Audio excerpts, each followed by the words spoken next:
Hello. Just wait to see if we can get some people in. So the song that I'm playing is off the Brave New World album by Amanda Cook. It came out last year. It was really good. Hey Bianca love. So if you could invite your followers. Yeah, I don't feel like block partying right now. Depends on how bad it is. I might. If you can invite your followers right now. I was just saying, if you haven't heard this album, hey, Jonette and everybody, if you guys haven't heard this album by Amanda Cook, it is so good. It came out last fall, and I think it was like her first official album, like her own.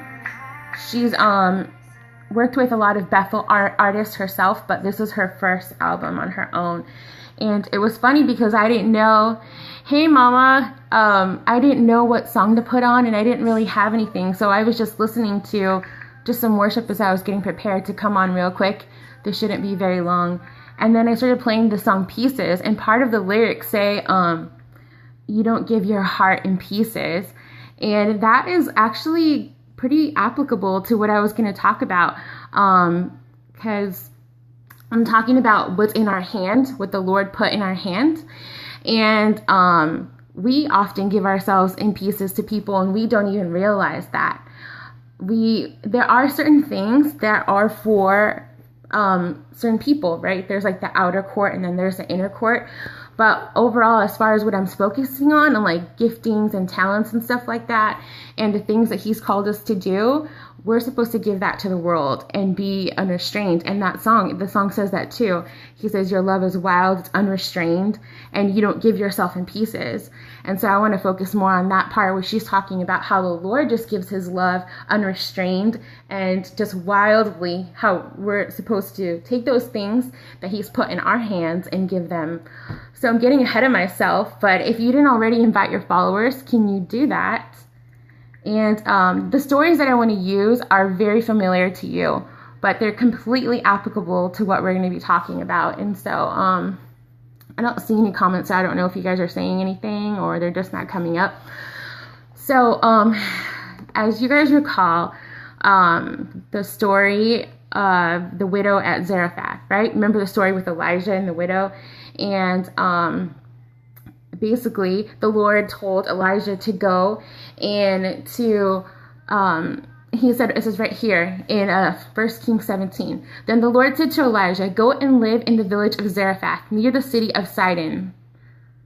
No worries. I've instructed a widow there to feed you. So he went to Zarephath. As he arrived at the gates of the village, he saw a widow gathering sticks. Okay? He saw a widow gathering sticks. And he asked her, would you please bring me a little water in a cup? As she was going to get it, he called to her, bring me a bite of bread too. But she said, I swear by the Lord your God that I don't have a single piece of bread in the house, and I only have a handful of flour left in the jar and a little cooking oil in the bottom of the jug. I was just gathering a few sticks to cook this last meal, and then my son and I will die. We've heard this story plenty of times, but here the part that the Lord was highlighting to me. Are there parts of our lives that we are like this widow? That he's telling us to do something. He's telling us to step out. He's telling us to look at what we have in our hand. And we're saying, I only have this little bit. Like she said, I only have this single piece of bread. And basically, I'm going to take this piece of bread and this little bit of oil, and I'm going to make it, and then I'm going to die. So we tell the Lord, I don't have, maybe I'm not gifted enough, or I'm not progressed in this area as much so as other people, because we're comparing ourselves to other people, and so I'm not going to step out. You know, they're doing it better than me, or I don't have the finances to do this, or, you know, like I don't have the education or whatever it is. And so we're like, in essence, he gave us gifts and he gave us talents and he put things inside of us to do for his purposes and plans. And we're saying, I can't do it. Even though he's the one, hello first timers, even though he's the one that's going to make it happen, we're obedient to his direction. So something that the Lord showed me some time ago when he was talking to me about the things that he's put inside of us. I can use this example. He showed me a few years ago, but I was talking to this one young adult once, and she was saying, oh, there's this thing I really want to do, but with the way the world is these days, not that many people are doing that anymore, but I'm so passionate and everything. And I got to share this, that the revelation the Lord gave me to encourage her. And he told me, if you don't do the things that I put inside of you while you have this time on this earth, they will die inside of you. And that goes, and you will die with them. You will die with them inside of you as well. So this is what that's like. There's certain things that we're to pour out, certain giftings and talents that we're supposed to pour out. But if we don't do that, we don't refine those things, we don't practice those things, we don't impart those things, then when we die, we are kind of like dying full. And something that Dr. Miles Monroe said, I don't know if you guys heard of him. If you haven't, he's amazing, like leadership in business and finances and politics and everything. He's an amazing man of God. Unfortunately, he already passed, but he has, yes, I Want to Be Empty too. He has so many books. Okay, so something he would always say was, when I die, I want to die empty. And that's like that. He's saying everything that the Lord has deposited in me, all the purposes and plans that he's put inside of me, all the dreams and visions that he's put in me, all the seed that he's put in me, I want it to grow up and I want to pour it out and put it in the places that I'm supposed to. But for whatever reason, we talk ourselves out of pouring out those things and walking in those things, whether it's because we told ourselves something, someone else told us that we weren't able to do something, and then we're like this widow, and we're saying, I'm just gonna, take this little bit that I have and basically die with this inside of me, and there's no hope. And that's like that scripture that says, hope deferred makes the heart sick, right? Obviously her hope was deferred, and she thought that she didn't have what she needed to get to the place that she was called to. But then the prophet comes along and gives her, awesome, that he gives her the instruction. No, he says, let me go on. He says, but Elijah said to her, do not be afraid. Because what she's saying she's going to do is based on her fear. So she's saying, I can't go on. I basically am going to just give this to my son and I'm going to die and I have no purpose. I have nothing left to do. And he said, don't be afraid. Go ahead and do just what you've said, but make a little bread for me first. So he's saying basically seek the kingdom first. Then use what's left to prepare a meal for yourself and your son. For this is what the Lord, the God of Israel says. There will always be flour and olive oil left in your containers until the time when the Lord sends rain and the crops grow again. So the Lord sent the prophet to the woman who thought she was going to die without completing her purpose, without pouring out what she's supposed to. And he's saying, if you seek the Lord first, if you follow his direction, the word of the Lord that he's put inside of me, then you will have more than enough until the drought is basically over. And so she had a solution, and she didn't even realize that she had the solution in her. How many times do we just think it's about ourselves? I just don't want to do this. I'm not ready. I'm afraid, or whatever it is. And we forget all the people that we're supposed to touch, all the people that we're supposed to impact. The same with this woman. She literally just is thinking, I just have enough for my son and I, and then we will die after this last meal. But the prophet comes and says, no. That's not what you're called to. That's not what you're destined to. Actually, as you follow the word of the Lord, you're going to have more than enough until the time of the rain comes and the drought is over. So she had the solution in her hand. She had it in her home. She had it, you could even say, in her heart, inside of her, part of her life, and she didn't even know that. She didn't even realize that, because her focus was she was so focused on her problem. She was so focused on what she didn't have. But that's why I titled the scope what I did, because the Lord was like, what's in your hand? So what is it that he's put inside of you?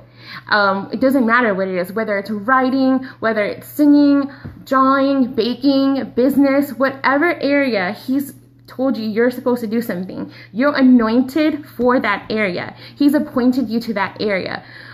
It doesn't matter if it's law. It doesn't matter if it's teaching. It doesn't matter if it's with little kids. It doesn't the area isn't the point. It's do you know where you're supposed to flow out of him, where you're supposed to provide abundance for the people? And so that's a story that the Lord highlighted to me. And the other stories that came up to me is a parable of the shrewd manager. And I'm sure you guys have heard this one as well. Remember in Luke 16, 1-15.